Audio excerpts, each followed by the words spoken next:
തന്റെ ഫാത്തിമയുടെ ഖബറിന്റെ ചാരത്ത് പോയിരുന്നിട്ട് അലിയാർ തങ്ങൾ അസ്സലാമു അലൈകി യാ ഫാത്തിമ, ഫാത്തിമ ബീവിയോട് സലാം വിളിച്ചു.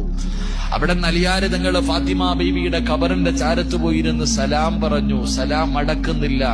അലിയാർ തങ്ങൾ ചോദിച്ചു, ഫാത്തിമ എന്നോട് പിണങ്ങിയോ ഫാത്തിമ? എന്തേ നീ എന്റെ സലാം അടക്കാത്തത്? മണിയറയിൽ പിണങ്ങിക്കിടക്കുന്ന, കിടപ്പറയിൽ പിണങ്ങിക്കിടക്കുന്ന ഭാര്യയുടെ പിണക്കം മാറ്റുന്നത് പോലെ അലിയാർ തങ്ങൾ തന്റെ ഭാര്യയുടെ ഖബറിന്റെ ചാരത്ത് ഒന്നാമത്തെ രാത്രി പോയിരുന്നിട്ട് ചോദിക്ക, എന്തേ ഫാത്തിമ നീ എന്റെ സലാം അടക്കാത്ത? എന്നെ മറന്നു ഫാത്തിമ?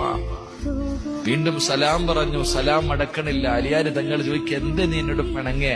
മടക്ക് ഫാത്തിമ, എന്നെ മറന്നു പോകല്ലേ ഫാത്തിമ?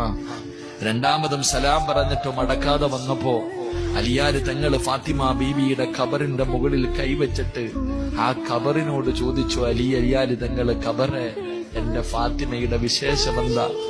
എന്റെ ഫാത്തിമയുടെ വിശേഷമെന്താ? എന്റെ ഫാത്തിമ ആരെന്നറിയോ? എന്റെ ഫാത്തിമ ആരെന്നറിയോ? കല്യാണത്തിന്റെ ഒന്നാമത്തെ രാത്രി മണിയറയ്ക്ക് കത്തിച്ചിരിക്കുന്ന മുഖത്തോടെ കേറി വന്ന എന്നോട് ഖബറിനെ കുറിച്ച്, ഖബറിന്റെ ഏകാന്തതയെ കുറിച്ച്, ഖബറിന്റെ ഞെരുക്കത്തെ കുറിച്ച്, ഖബറിന്റെ അദാബിനെ കുറിച്ച് എനിക്ക് പറഞ്ഞു തന്നവളാ എന്റെ ഭാര്യ. എന്റെ മണിയറയിലിരുത്തിയിട്ട് ഈ മണ്ണറ മണിയറയാക്കാൻ മുസല്ല വിരിച്ചിട്ട് നിസ്കരിപ്പിച്ചവളാ ഫാത്തിമ.